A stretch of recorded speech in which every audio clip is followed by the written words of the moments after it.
لیکن وہ 1000 گنا بہتر لوگوں کے ساتھ جو معاملہ پیش آیا، یہ سورہ کی آیت کو پڑھیں اور معارف القرآن کو اٹھا کے ایک نظر دیکھ لیں. بسم اللہ الرحمن الرحیم.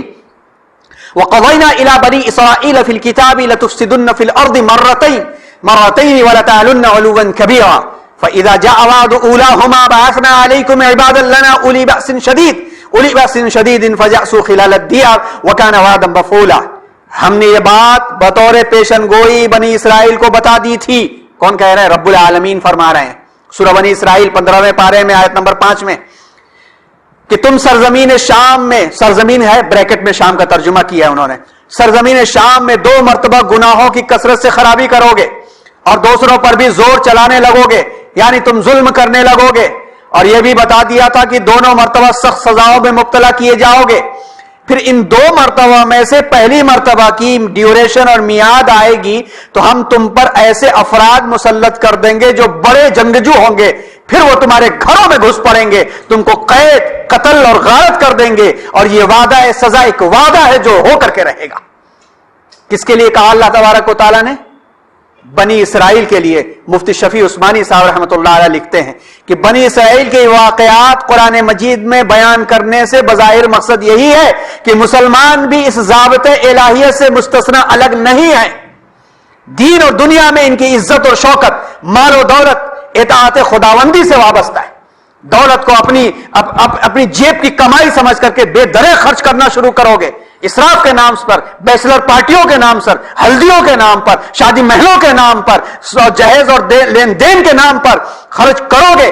اگر یہ خرچ کرو گے، جب اللہ اور رسول کی اطاعت سے انحراف مسلمان کریں گے تو ان کے دشمن اور کافروں کو ان پر مسلط کر دیا جائے گا، غالب کر دیا جائے گا، جن کے ہاتھوں ان کے معبد اور مساجد کی بے حرمتی ہوگی.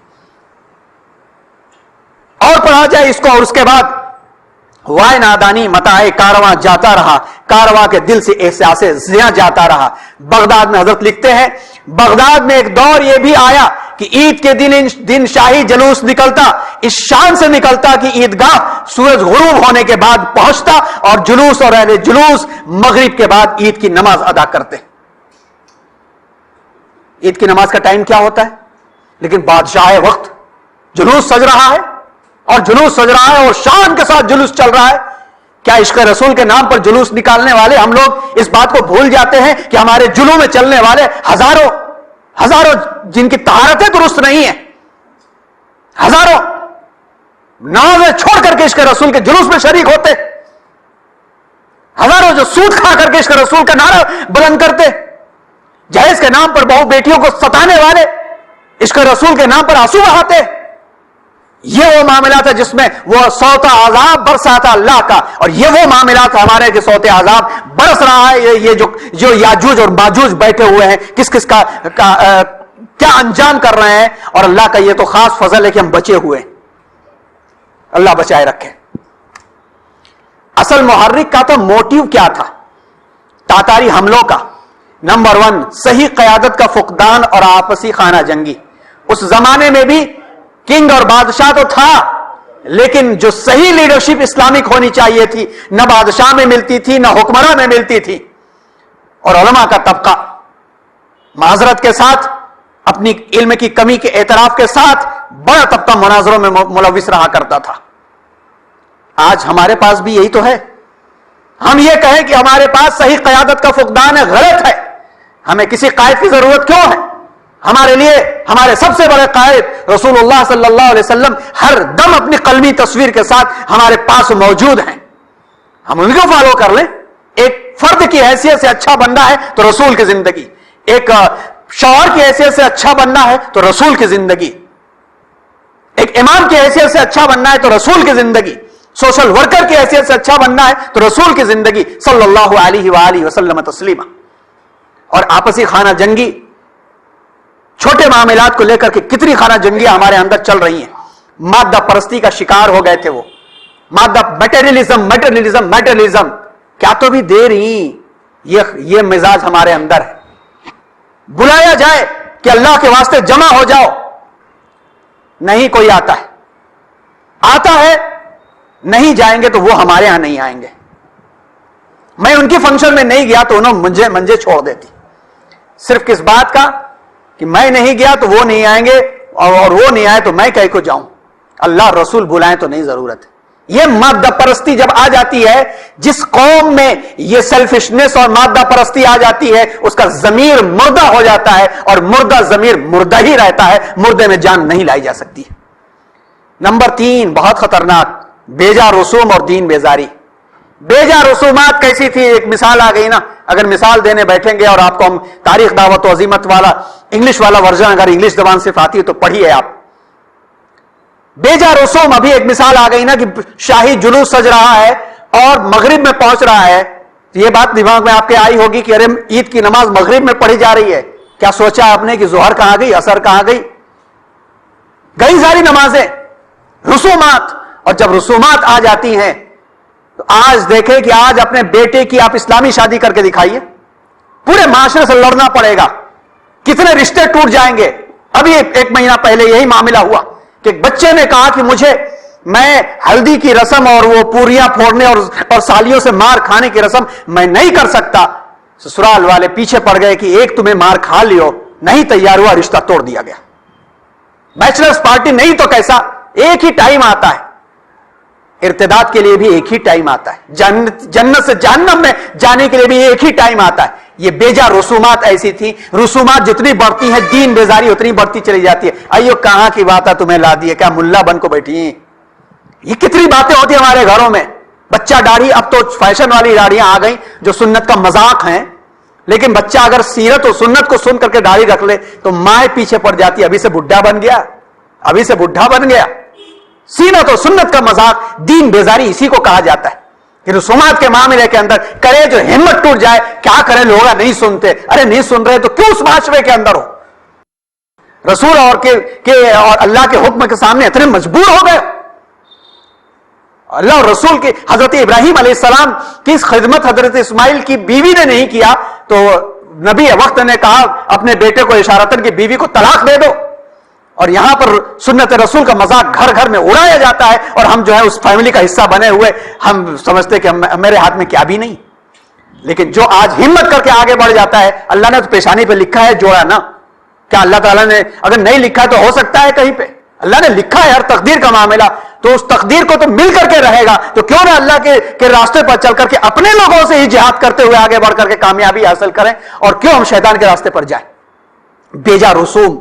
بیجا رسوم آئے تو ہلاکو خان جیسے لوگ, اخلاقی بے-روی, جب یہ آتی ہے چیزیں, دین بیزاری, بیجا رسومات آتی ہے تو اخلاقی بے-روی خود بخود آ جاتی. بچوں کے معاملے, نوجوانوں کے معاملے کو لے کے چھوڑ دیا جاتا ہے, اور کتنی دین کی حرمت ہوتی ہے, توہین ہوتی ہے, اور ویڈیوگرافی کر کے سال سال اس بے حرمتی کو اور بےہودگیوں کو ہم دیکھتے ہیں کہ غیر محرم لڑکے اور لڑکیاں کیسے آپس میں جو ہے ہنسی مذاق کر رہے ہیں, ویڈیوگرافی کر کے لگا کے پوری فیملی کے ساتھ مزے کر کے دیکھتے ہیں, اور فرشتوں کی لعنت بٹورتے رہتے ہیں. اللہ ہمیں سب کو بچائے. فصب علیہم ربک صوت عذاب ان ربک لبالمرصاد والفجر وليال عشر والشفع والوتر والليل اذا يسر هل في ذلك قسم لذي حجر الم تر كيف فعل ربك بعاد ارم ذات العماد التي لم يخلق مثلها في البلاد وثمود الذين جابوا الصخر بالواد. یہی سورہ والفجر ہے, پڑھیے. سخت الفاظ اللہ نے استعمال کیے ہیں, قسم کھا کر کے ہلاک ہونے والی قوموں کا لفظ استعمال کیا ہے, اصحاب ہجر کا استعمال کیا ہے, سمود جو لعنتی قوم, عاد لعنتی قوم, ان کا لفظ استعمال کیا ہے. اور اللہ نے کہا فصب علیہم ربک صوت عذاب, اللہ تبارک و تعالیٰ نے نافرمان قوموں پر عذاب کا کوڑا برسایا.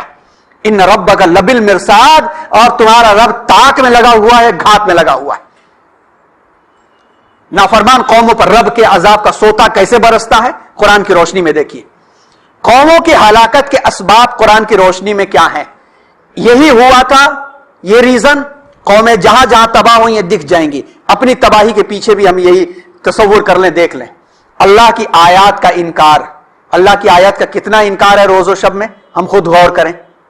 اللہ کی آیت کی تکذیب بھی ہے, ایک طرف انکار ہے تو ایک طرف تکذیب بھی ہے. رسومات کے معاملے میں کتنی مثالیں دی جائیں گی, ہر مثال دی جائے فٹ بیٹھ جائے گی جا کر کے. سونے کا ہار دیا جا رہا ہے, نہیں بھائی اس میں کالا منگل سوتر ہونا, کیسے بھائی, نہیں ہوتا تو کیسے, نہیں کہا تو بھی 2-4 موتیاں ہی ڈال دو. تکذیب, رسولوں کی نافرمانی اور فسق, نصیحت سے گریز, ہر ٹائم ان کا بات ہی کام ہی ہے بولنا.